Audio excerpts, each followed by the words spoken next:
आहेत त्यावेळेला एक स्पष्टपणाची भूमिका घेऊन राज्यभरामध्ये आगामी येणाऱ्या लोकसभेच्या निवडणुकीच्या दृष्टिकोनातून त्या ठिकाणी प्रमुख नेते उपस्थित राहून मार्गदर्शन करतील। त्याचा तपशील ठरवण्यासाठी सुद्धा 5 तारखेला एक समन्वय समितीची बैठक अधिक आमचे सगळे जे काही घटक मित्रपक्ष आहेत जवळपास 11 मित्रपक्ष आहेत यांच्या सहित आम्ही ती बैठक दादा भुसे यांच्या बंगल्यावरती आयोजित केलेली आहे। त्यामुळे 14 तारखेचा अजेंडा 14 तारखेचं एकंदरीत व्यवस्थापन या दृष्टिकोनातून त्या ठिकाणी चर्चा ह्या होणार आहेत। 18 तारखेला महाराष्ट्र प्रदेश महिला राष्ट्रवादी काँग्रेस पक्षाच्या वतीने मुंबईच्या षण्मुखाना हॉलमध्ये राज्यातील महिला संघटनेचा एक फार मोठा मेळावा अजितदादा आणि मंत्रिमंडळातील आमचे सर्व सहकारी यांच्या उपस्थितीमध्ये आम्ही त्या ठिकाणी घेणार आहोत। दर मंगळवारी आमची आमदारांची जी बैठक असते मधल्या कालावधीमध्ये विधिमंडळाच्या अव्यवस्थेच्यामुळे आणि मग येर एंडमुळे झाली नव्हती। काल आमची ती बैठक त्या ठिकाणी झाली।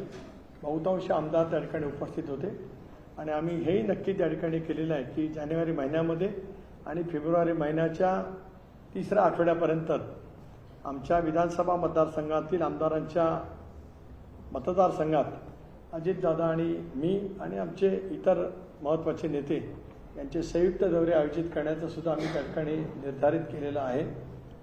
हे करत असतानाच महायुतीचे 6 मेळावे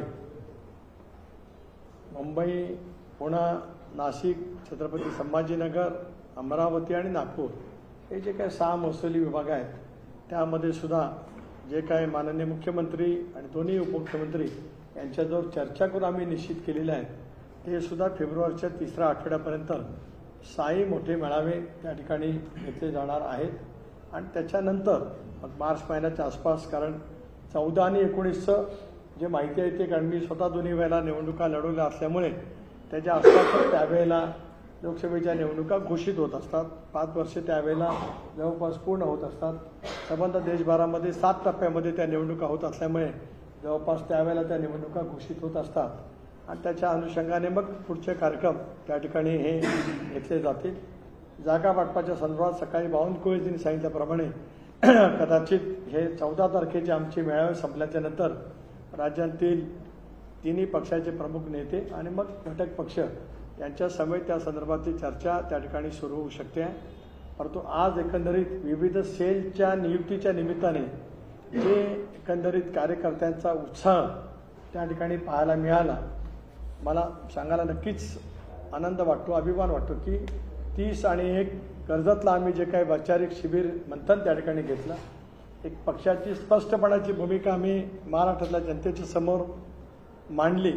त्याच्यामध्ये राष्ट्रीय अध्यक्ष म्हणून अजितदादा असतील, कार्याध्यक्ष म्हणून प्रफुल्ल पटेलजी असतील, प्रदेशाध्यक्ष म्हणून मी त्या ठिकाणी काय स्पष्टपणाची भूमिका मांडली।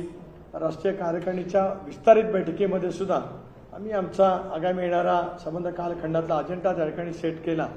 महाराष्ट्रामध्ये अजून मोठ्या प्रमाणावरती पाठबळ त्या ठिकाणी वाढलेलं पाहायला मिळत आहे। म्हणून पुढच्या जानेवारी महिन्यातला संघटनेच्या माध्यमातून असलेला एक नियोजित कार्यक्रम आज आपल्या मार्फत त्या ठिकाणी ठेवण्याचा मी प्रयत्न केलेला आहे। आपल्याला काय विचार असेल तर आपण विचारावं अशी आपल्याला विनंती आहे। अनेक आमदारांनी काल बैठकीमध्ये नाराजी व्यक्त केलेली आहे तर काम करताना तिन्ही पक्षांमध्ये समन्वयाचा अभाव जाणवतो। नाही, आमदारांनी नाराजी काही व्यक्त केली नाही।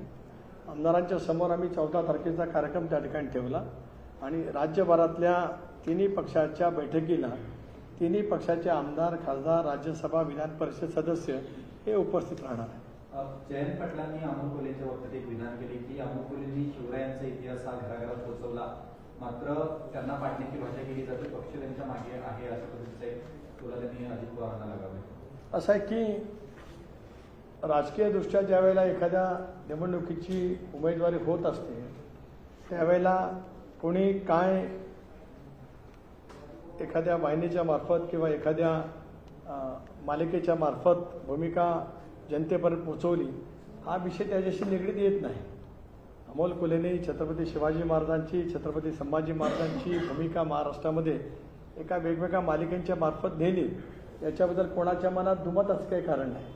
पण राजकीय प्लॅटफॉर्मवरती ज्या वेळेला आम्ही एकत्रित एखाद्या वेळेला लढायला येऊ तो वैचारिक लढा आहे आणि त्या वैचारिक लढाईमध्ये उद्या जर काही अमोल कोल्हे त्या ठिकाणी महायुतीच्या समोर महाविकास आघाडीचे उमेदवार असले तर त्यांच्या संदर्भामधली राजकीय भूमिका काय असेल ते अजितदादांनी त्या ठिकाणी स्पष्ट केले.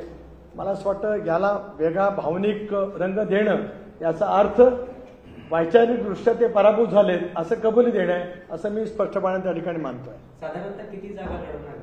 नाही, मी सांगितलं ना की ज्या दिवशी आम्ही चर्चेला बसू त्यावेळेला आम्ही जागांच्या बाबतीमध्ये जरूर त्या ठिकाणी चर्चा करू. आज आमचं उद्दिष्ट 45+ आहे. त्याच्यामुळे जागा वाटपामध्ये कुठल्याही पैसा संदेह संभ्रम न राहता तोपर्यंत प्रत्येकाची मागणी त्या ठिकाणी राहील. ज्या वेळेला आम्ही बसू त्यावेळेला आम्ही ती मांडू. शिंदेमध्ये 2 दिवसाचं राष्ट्रवादी काँग्रेसनं शिबिर आयोजित केलेलं आहे. 2019ला जेव्हा अजितदादा बाहेर पडून देवेंद्र फडणवीस यांची शपथ घेतली, दुसऱ्या वेळेस अजित पवार यांना उपमुख्यमंत्री करणं ही शरद पवार यांची सगळ्यात मोठी चूक होती असं ते बोलले. कसं बोलतात त्यांचे आरोप? एक असं आहे की एकतर अवाढ बेदखल झालेले नेते आहेत. 2019 सालामध्ये अजितदादांना उपमुख्यमंत्री केलं गेलं नसतं तर ते सरकार टिकलं नसतंच दावा करतो मी. आणि कदाचित सर्वोच्च न्यायालयाचा निकाल हेड काउंटनी त्या दिवशी सभागृहामध्ये बहुमत स्पष्ट करण्यासाठी झाला नसता आणि तो सिक्रेट बॅलेटली झाला असता तर कदाचित पहिल्या दिवशी सुद्धा सरकार पडू शकलं असतं. त्यामुळे दावा आव्हाडांचा हा निकालाच खोटा आहे. अजितदादांनी जे काय गेल्या अनेक वर्षामध्ये संघटनेमध्ये काम केलं त्याचं प्रत्यंतर अनेक वेळेला त्या ठिकाणी पाहायला मिळालं. त्यामुळे उपमुख्यमंत्री केलं चूक की बरोबर हे काळाच्या ओघात त्या ठिकाणी सिद्ध झालं. याहीपेक्षा मी पुढे सांगेन की विरोधी पक्षनेते अजितदादा झाले ते सुद्धा आमदारांची मागणी त्या ठिकाणी मोठ्या प्रमाणात होती. कारण आमदारांचा डायलॉग अजितदादांचा इतका मोठा आहे. आमदारांच्या त्याच्या मतदारसंघामध्ये बांधणी करत असताना गेल्या 25 वर्षामध्ये अजितदादांनी केलेली मेहनत इतकी मोठी आहे ते आपल्याला त्या ठिकाणी पाहायला मिळते. या प्रश्नावरती आता एक शेवटचंच उत्तर मी देईन. अजितदादांचं ऐकलं नाही म्हणूनच 53 पैकी 43 आमदार आज अजितदादांच्या पाठीमागे उभे आहेत.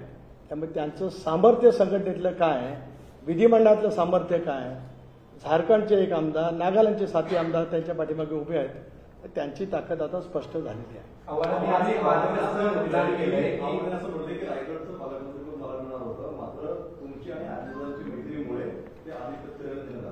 असं मी सांगितलं ना की निराशेच्या गर्तेत गेलेली माणसं आणि आयुष्यभर खोटं बोलून स्वतःचं राजकीय महत्त्व वाढवलेली माणसं याच्यापेक्षा आणखीन वेगळं काय सांगतील अशी माझी त्यांच्याकडनं काय फार अपेक्षा त्या ठिकाणी नाही. आव्हाडांनी एक वादग्रस्त विधान केलंय की प्रभू रामचंद्र हे शाकाहारी नव्हते, ते वनवासाला गेले होते त्यामुळे ते मांसाहारी होते अशा पद्धतीने त्यांनी दावा केला.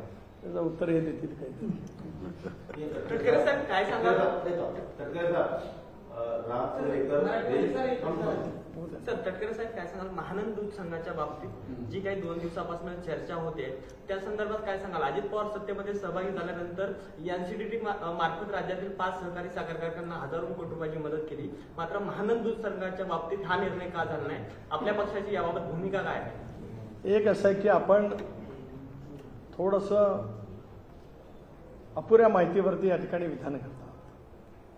अजितदादा सत्तेमध्ये सहभागी झाल्याच्या नंतर 5च कारखान्यांना काय त्याच्यापेक्षा जास्ती कारखान्यांना मदत झाली. आपण 5 कारखान्यापुरता सीमित त्यांचा सहयोग त्याच्यामध्ये का दाखवा? देशाचे सहकार मंत्री अमित शाह जे कणखर आज देशामध्ये गृह आणि सहकार खातं त्या ठिकाणी चालवतात. सहकार चळवळीला मजबूत देण्याच्यासाठी केंद्र सरकारने जी काही पावलं उचलली त्याच्यातल्या महाराष्ट्रातल्या सहकारचा सहभाग त्याच पद्धतीने राहिला. सहकार कारखान्याला ती झाली. आता आपण महानंदाच्या बाबतीमध्ये बोलतात ज्या वेळेला तशा वेळीचा विषय मंत्रिमंडळाच्या पुढे येईल. दादांची भूमिका नेहमीच सहकार चळवळीला मजबूती देण्यासाठी राहिली. महानंदाच्या मागच्या वाटचालीमध्ये सुद्धा त्यांचा सहभाग त्या ठिकाणी मोठ्या प्रमाणात राहिला आहे. त्याच्यामुळे हे कल्पोकल्पित जाणीवपूर्वक हेतुपुरस्कर दादांना काही बाबतीमध्ये बदनाम करण्याचा कट काही पद्धती करतायत यापेक्षा याच्यामध्ये काय फारसं महत्व असं मला त्या ठिकाणी काय वाटत नाही. सुनीलजी माझा एक प्रश्न आहे. बेसिकली तुमचं काय अजित पवार असेल, भुजबळ असेल त्यांचं आणि मीडियाबद्दल जे काही अंजली दमानी या ज्या व्यक्ती आहेत त्यांचं आता तुम्ही इकडे आलात म्हणजे काय she is attacking you every day, she is targeting you with your party. Basically who is behind this? Is it a calculated one? नाही, मी आज याच्याबद्दल काय भाष्य करू इच्छित नाही कारण योग्य वेळेला त्या संदर्भातलं भाष्य मी जरूर त्या ठिकाणी करेन. So you mean to say you are totally rejecting whatever the claims and counter claims she is making? एक असं आहे की एक सामाजिक कार्यकर्त्या म्हणून अनेक वर्ष ते त्यांची भूमिका मांडत आल्यात. न्यायालयाच्या द्वारे सुद्धा त्यांनी काय भूमिका त्या ठिकाणी मांडले. पण अलीकडच्या कालावधीमध्ये पुन्हा एकदा त्या ज्या काही भूमिका मांडतायत, मला असं वाटतं की त्या भूमिकेला त्या वेळेला उत्तर जरूर त्या ठिकाणी मिळालेलं आहे. पण जाणवत आहे काही गोष्टीच्या बाबतीमध्ये. आज या विषयावरती मी काय बोलणार. पण उद्यापासून तुमची बेसिकली 2 जात आहेत त्या संदर्भात आर्ग्युमेंट्स चालू होणार आहे स्पीकरकडे. तर बेसिकली हाऊ प्लॅन आउट हे असं चालू राहणार काय म्हणजे हिअरिंग होईल परत ते पोस्टपोन होईल. एक असं आहे की सर्वोच्च न्यायालयाने 31 जानेवारीपर्यंत या संदर्भातला निकाल द्यावा असे निर्देश दिलेले आहेत. हा निर्देश ज्या वेळेला झाले त्यावेळेला सुनावणीला मी सुद्धा सर्वोच्च न्यायालयामध्ये उपस्थित होतो. त्यामुळे स्वाभाविकच आहे की 31 जानेवारीपर्यंत या संदर्भातली सुनावणी पूर्ण करून माननीय विधानसभा अध्यक्षांना त्या ठिकाणी निर्णय द्यावा लागेल. मी ठामपणाने सांगतोय की या संदर्भात नोटीस आले, त्यामुळे सलगपणाने किंवा ज्या वेळेला सुनावणी होती त्याला राष्ट्रवादी काँग्रेस पक्षाच्या विधानसभा सदस्यांची भूमिका योग्य पद्धतीने त्या ठिकाणी मांडली जाईल. कारण या ठिकाणचं मेरिट किंवा ही केस पूर्णपणाने वेगळी आहे. इथे काय कुठला म्हणजे आज आता समजा मी असं म्हटलं तर लगेच कोणतरी म्हणेल की अदृश्य शक्ती काहीतरी करते आहे, नाहीतर मेरिट तर मला आत्ताही सांगता येईल. इथे काय कुठे बीप बजावला गेला नाही, इथे तशा पद्धतीची काय कुठली गोष्ट घडलेली नाही, त्याच्यामुळे मेरिट तर स्वच्छ आहे. पण पुन्हा ते बोलायला गेलं की पुन्हा सांगितलं जाईल की दिल्लीतली अदृश्य शक्ती मदत करते आहे वगैरे वगैरे. कारण ज्या वेळेला काय आहे हे कळण्यात सगळेजण शून्य आहेत. प्रत्येकाला कायदेशीर बाजू कळते आहे, पण आपली कायदेशीर बाजू लंगडी आहे असं ज्यावेळेला लक्षामध्ये येतं त्यावेळेला सबब कारणं शोधली जातात आणि मग त्याच्यातून वेगवेगळ्या पैकी टीका टिप्पणी त्या ठिकाणी होती आहे. या सुनावणीला ताठ मानेने कायद्याच्या आधारे आम्ही सामोरे जाणार आहोत आणि आम्हाला विश्वास आहे की घटना, पक्षाची घटना, 10 शेड्यूल या सगळ्या गोष्टी जशी इतरांना पाठ आहेत तशी आम्हाला सुद्धा त्या ठिकाणी पाठ आहेत. मला विश्वास आहे की या सुनावणीमधून आमची भूमिका आम्हाला त्या ठिकाणी मांडता येईल.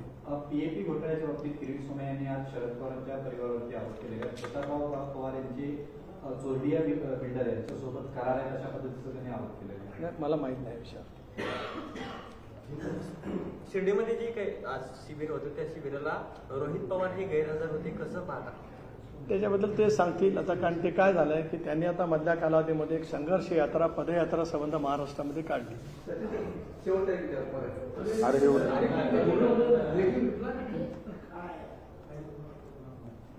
राहुल गांधींच्या पदयात्रेच्या नंतर आपणही पदयात्रा महाराष्ट्रामध्ये काढावी आणि आपणही महाराष्ट्रातील एक महत्त्वाचे राजकीय नेते असं प्रस्थापित करावं.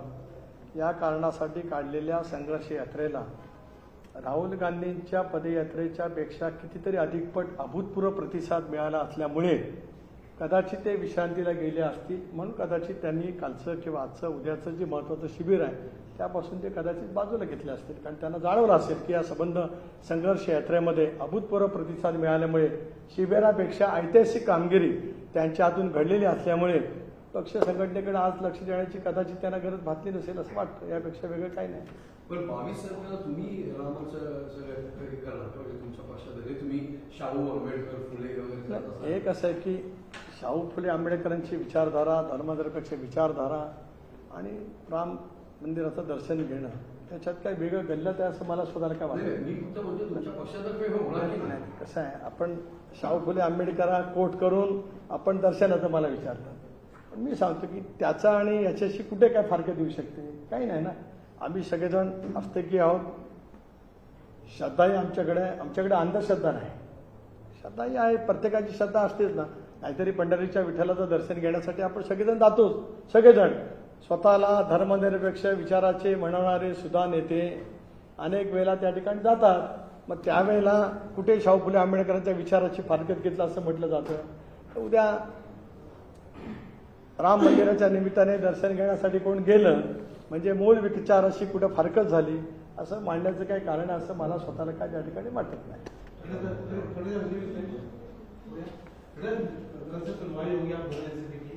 दोनों इंसिडेंट की विधायक कल सुनवाई 31 तारीख की बुलाई गई है, लेकिन जिस तरह से दोनों शिवसेना का मामला महाराष्ट्र में पूछा था वैसे आप लोग के दोनों पार्टी का सुनाई देता है, ना ट्रेन में सुनाई देता है, मतलब क्या खाते हैं सर? ऐसी घटना है कि भविष्य में आप लोग एक साथ हेड ऑफिस का ही मतलब सामने आ जाए।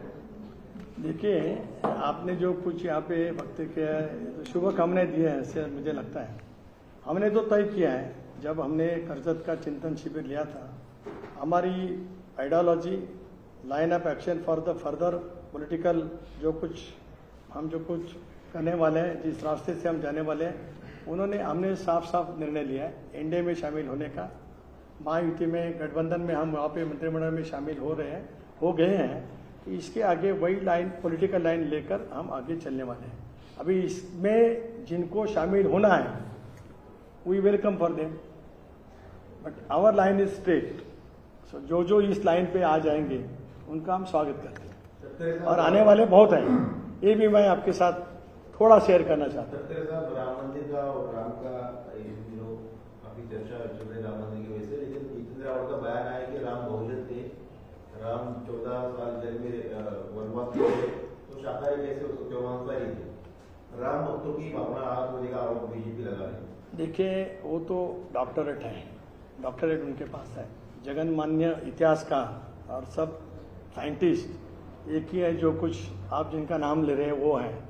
इसके लिए इतने बड़े आदमी के बयान पर कुछ बयान मेरे जैसे छोटे आदमी ने देना उचित नहीं रहेगा, क्योंकि उनका ज्ञान बहुव्यापी है। So I respect him in that way. Uddhav Thackeray कह रहे हैं राम मंदिर किसी की निजी प्रॉपर्टी नहीं है, किसी की पार्टी की प्रॉपर्टी नहीं है, राम सबकी आज भी उन्होंने बात की। अभी उद्धव जी जो कुछ बयान देते उसके बारे में मैं क्या बोलूँ? वो कहते कि ये लोग तब नहीं थे, उसी कोई पाबंदी लगाई थी। इसके लिए वो भाजपा उसके बारे में बोलेगी ना। देखिए, जब आज उद्धव जी एक भूमिका लेकर जा रहे हैं और कई साल पहले हुई जो घटना के बारे में वो दोबारा बयान देते हैं, मुझे लगता है कि उनके बयान उस जमाने के, अभी के बयान और आगे एमयू के तहत वो जो कुछ आगे कदम उठाने जा रहे हैं, समझ में आ जाएगा उनकी भी पॉलिटिकल लाइन आगे क्या है। I don't want to say anything more on that issue. Let BJP and let them say, उनका जो कुछ है वो बात करेंगे उसके बारे में। जब पॉलिटिकल बात आएगी तब मैं बयान मुख्यमंत्री का एक स्टेटमेंट आया था पलंगगढ़ मुद्दे में, और उस स्टेटमेंट को लेकर ओवैसी भी ट्वीट किया। उन्होंने कहा कि सीएम इसे जैसे जिम्मेदार पद पर बैठे हुए व्यक्ति कैसे इस तरह से एक धर्म की बात कर सकते हैं। मैंने तो सुना नहीं ओवैसी जी का बयान, लेकिन उसके बारे में मुझे लगता है कि महाराष्ट्र के CM is very competent to reply that. Let him reply. आप लोग सरकार के सामने, आप लोग जो प्राण प्रतिष्ठा होने की बात चल रही है, आप लोग की क्या तैयारी है? 22 जनवरी के रोज अयोध्या में प्राण प्रतिष्ठा की तैयारी है। तो पूरे देश में सारे लोग अपनी तरह से कर रहे हैं। जैसे कि इन्होंने मुझे पूछा, जब वहाँ पे इन्विटेशन आ जाएगा तो राष्ट्रवादी कांग्रेस पार्टी की तरफ से कोई वहाँ पे जाएंगे। धन्यवाद।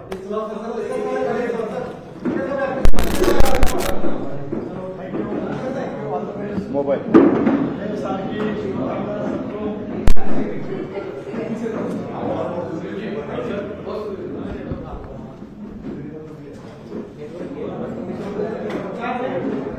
प्रश्न